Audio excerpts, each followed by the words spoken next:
Hallo zusammen, ich bin Adel der Reisende und ich mache eine Reise durch Europa mit meinem Camper. Und heute möchte ich euch aber über meine innere Reise bzw. über Ängste sprechen, weil es sehr, sehr gut im letzten Video angekommen ist. Da habe ich erzählt, wie man aus der Angst rauskommt. Bevor ich über Ängste rede, möchte ich kurz zeigen, wo ich hier bin. Ganz kurz. Das ist eine Festungsanlage auf dem Berg oder einem Gipfel von Monemvasia, einer Halbinsel. Das ist sehr, sehr sehenswert. Und im Moment ist hier nichts los im Winter. Und das genieße ich sehr. So, und das sind meine zwei Hunde, Gordy und Buddy. Uah, Buddy klettert jetzt hier hoch. Wow, er hat keine Höhenangst, ne? Buddy, bist du verrückt oder was? Ja, der Buddy mag die Aussicht genauso. Okay, also ich rede mal. Ich mache mal weiter. Lasst euch nicht von meinem Hund stören oder ablenken. Also, ich möchte über Ängste reden. Vor allem zur aktuellen Zeit werden wir sehr stark mit Ängsten konfrontiert. Mit unseren inneren Ängsten, die dann herauskommen. Also wenn du keine innere Angst hättest, würdest du auch gar nicht durch das Äußere, was geschieht, betroffen werden. Nur wenn du Ängste in dir hast, kannst du wirklich Angst kriegen. Wenn du aber ins Urvertrauen gekommen bist, dann kannst du keine Angst kriegen eigentlich. Warum? Das möchte ich euch auch erklären. Ja, also in dem letzten Video habe ich ganz allgemein über Ängste gesprochen, habe ein paar Beispiele genannt und ein paar Methoden, die ich angewendet habe oder die mir später bewusst geworden sind, die ich so angewendet habe. Und habe dann erkannt, wow, okay, so bin ich aus der Angst gekommen. Also ich habe auch noch Ängste, ne? Also so ist es nicht. Das ist wahrscheinlich eine never-ending Story, obwohl ich glaube, das wird irgendwann enden. In naher Zukunft. Also ich arbeite da an mir und von Mal zu Mal wird es einfacher, das Leben. Ja, also womit werden wir konfrontiert heute? Das ist eigentlich, jeder Mensch wird damit konfrontiert jetzt. Und zwar die Pandemie und der aktuelle Krieg mit Russland. Und ja, das sind so zwei große Angstthemen, die uns über die Medien gemacht werden. Also wenn du jetzt nicht Fernsehen geguckt hättest, ne, in der ganzen Zeit, hättest du davon wahrscheinlich so gut wie nichts mitbekommen. Dann hättest du gedacht, okay, ja, jetzt habe ich eine Grippe oder was auch immer. Und mit Russland, also das ist so weit entfernt. Also ich muss sagen, die ganzen Panikmachereien über die Medien, ich nenne das jetzt mal so, seit meiner Kindheit. Ich habe früher wirklich gedacht, die Erde, also die Welt geht unter. 2000 oder dann, keine Ahnung, wann auch immer, mit den Kriegen, Irak und Ölfelder, die verbrannt wurden und so, die Welt wird es sich jetzt verdunkeln und so weiter. Mein Vater hat schon damals mir gesagt, glaubt nicht immer alles, was in den Medien kommt. Obwohl er sich jetzt immer die Nachrichten anschaut. Aber er ist sehr skeptisch trotzdem.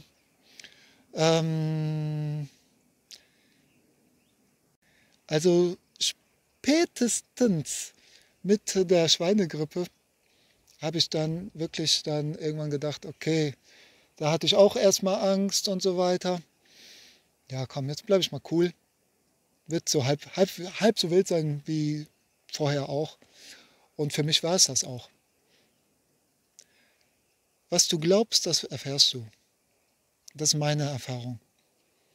Wenn du glaubst, es ist was ganz Schlimmes, dann machst du die Erfahrung, dass es was ganz Schlimmes. Wenn du glaubst, es ist halb so wild, dann machst du meistens auch die Erfahrung, dass es halb so wild ist. Warum habe ich keine Angst gehabt? Erstens, weil ich es nicht geglaubt habe und zweitens, weil ich an meine Gesundheit glaube und längere Zeit schon nicht krank gewesen bin. Ich habe mich nie angesteckt, wenn andere krank waren, selbst meine Freundinnen, die krank waren. Ich hatte da nie Befürchtungen, dass ich krank werde und habe die normal geküsst, wie immer. Und ich hatte nichts. Vielleicht mal ein Schnupfen. Ja. Warum ist das so? Ich glaube, es spielen mehrere Faktoren eine Rolle. Der Glaube, der positive Glaube an mir selber, dass ich nicht krank werde.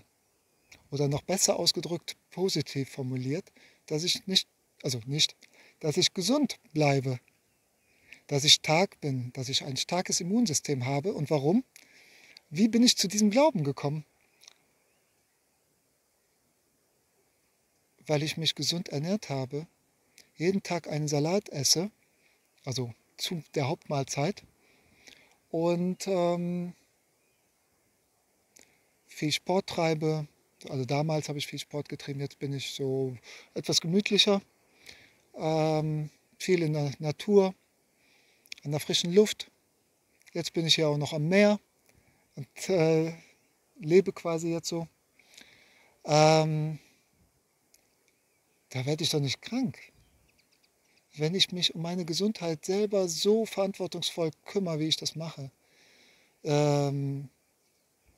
Bewusst ernähre, wirklich ganz bewusst. Mittlerweile trinke ich keinen Alkohol mehr sogar. Ich bin Veganer. Durch Gesundheitsthemen bin ich zum Veganer geworden. Das erzähle ich vielleicht mal in einem anderen Video oder werde ich auch ganz sicher. Was die Schulmedizin nicht mehr heilen konnte, habe ich selber geheilt. Durch Ernährung hauptsächlich.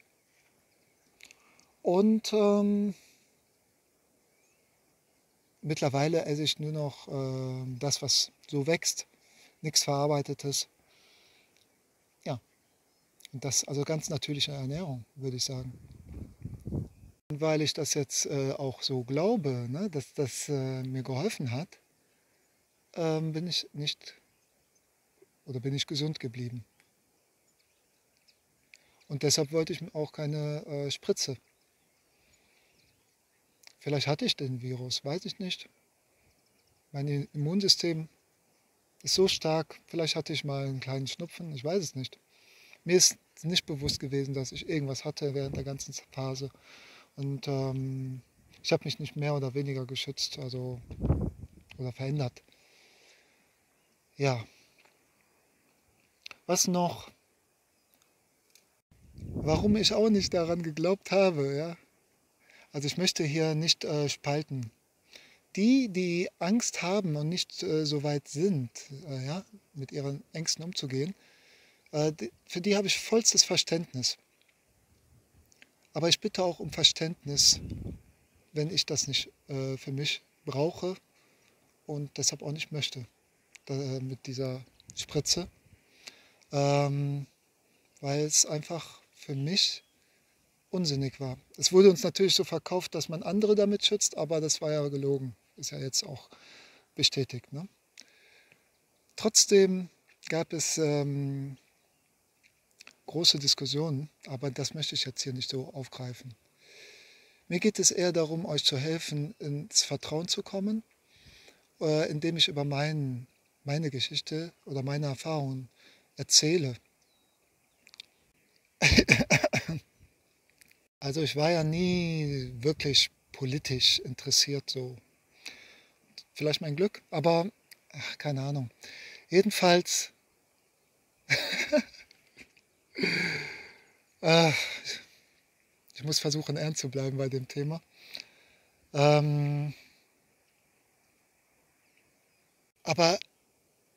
an mir ist nicht vorbeigegangen,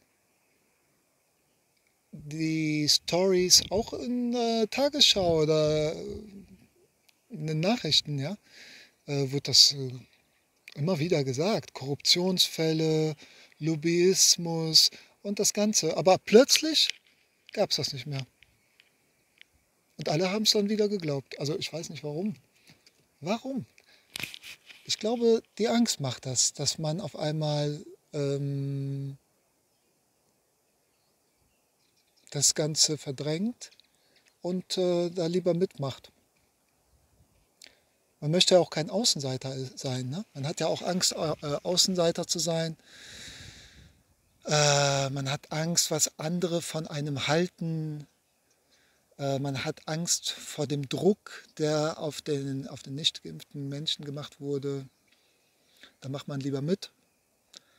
Man hat Angst, dass man nicht mehr reisen darf.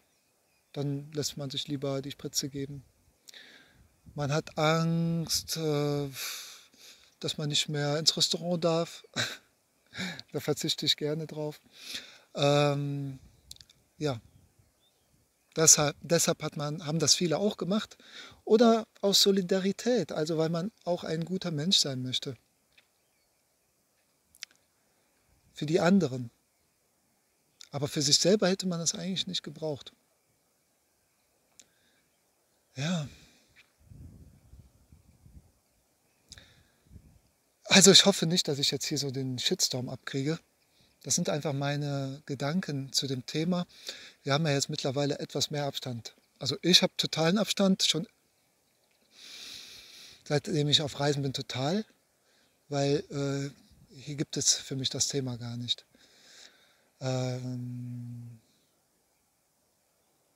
Ja, jetzt habe ich erstmal genug über diesen Virus geredet und die Angst davor. Es gibt aber auch die Angst vor der Spritze. Die sollte man auch nicht unterschätzen. Ne? Und da sollte man auch Verständnis für haben. Ich kann jetzt darüber auch offen reden, weil jetzt kommt es ja immer mehr durch in den Massenmedien mit den Impfnebenwirkungen, wovor ich vor einem Jahr schon gewarnt habe und da großen Widerstand von Menschen auf mich gezogen habe in Facebook. Und ja, es ist sehr schade gewesen. Aber das ist das, was Angst mit einem macht, dass man auf einmal aufeinander losgeht. Hammer, oder? Schade, wirklich schade. Aber ich stehe zu meiner inneren Wahrheit und meiner Wahrnehmung und alles andere wäre eine Selbstlüge, wenn ich da mitmachen würde. Ich kann einfach nicht Dinge machen, die gegen meine Überzeugung ist. Und ja, ich musste auch nicht unbedingt Leute missionieren. Allerdings, als ich dann selber betroffen war, mit 3G und so weiter, mit der Diskriminierung, 2G vor allem, da habe ich so einen Shitstorm auf mich bekommen. Puh. Also, da war ich ein Aluhutträger. Leute, ich möchte jetzt nicht das so aufrollen wieder, aber es ist einfach so, dass es Diskriminierung war. Und dann habe ich ein Video weitergeteilt über Ärzte, die da nicht mitmachen wollten und sich zusammengetan haben und darüber berichtet haben, welche Komplikationen es geben kann und so weiter und so fort. Und wollte meine Freunde auf Facebook damit sensibilisieren, sich darüber Gedanken zu machen und auch sich diese Meinung von Ärzten anzuhören. Und da war ich wieder der Aluhutträger. Ja. Ne, Buddy? Oh, mag kein Küsschen jetzt. Ja, die Hunde werden langsam ungeduldig. Der Gotti steht auch schon vor mir. Ja. Ja, das sind meine besten Freunde. Die haben auch keine Angst. Für die gibt es keine Angst und auch keine Sorgen. Ja, wo war ich stehen geblieben? Also, was ich sagen möchte, ist, wenn du dich selber um dich kümmerst, in deiner Selbstliebe bist, dir Gutes tust, zu dir stehst und bestmöglich um deine Gesundheit verantwortungsbewusst dich kümmerst, dann brauchst du eigentlich keine Angst haben, krank zu werden. Also ich habe zum Beispiel jetzt keine Krankenkasse und auch keine Auslandskrankenkasse, Auslandsreiseversicherung, weil ich die nicht brauche, weil ich da fest von überzeugt bin, auch wenn die so günstig ist, ist mir egal, ich brauche sie nicht. Was soll mir hier passieren? Also ich bin im Vertrauen. Also gesundheitlich glaube ich auf keinen Fall, dass mir was zustößt, wenn ich so lebe, wie ich gerade lebe. Ich kriege keinen Schlaganfall, ich kriege keinen Herzinfarkt, ich kriege keinen Krebs und alle anderen Zivilisationskrankheiten, Bluthochdruck oder sonst was. Ich ernähre mich gut und ich bin hier an der frischen Luft und ich setze mir keinen Stress mehr aus. Ja, also es gibt den Virus, das ist klar. Ich bin kein Leugner, ne? Aber ich habe einfach keine Angst davor. Und wenn ich das kriege, dann kriege ich es. Und wenn ich es nicht kriege, so wie jetzt, oder vielleicht hatte ich es, weiß ich nicht, dann ja. Also, und was soll passieren schlimmstenfalls? Dann habe ich eine Krankheit. Und danach bin ich, wenn ich genesen bin, umso stärker. Und dann bin ich aber auch immun. Ist doch toll. Das ist Natur. Wir sind natürliche Wesen und unser Körper kann damit umgehen. Ja, ich werde jetzt mal weitergehen, weil den Hunden ist jetzt ein bisschen langweilig.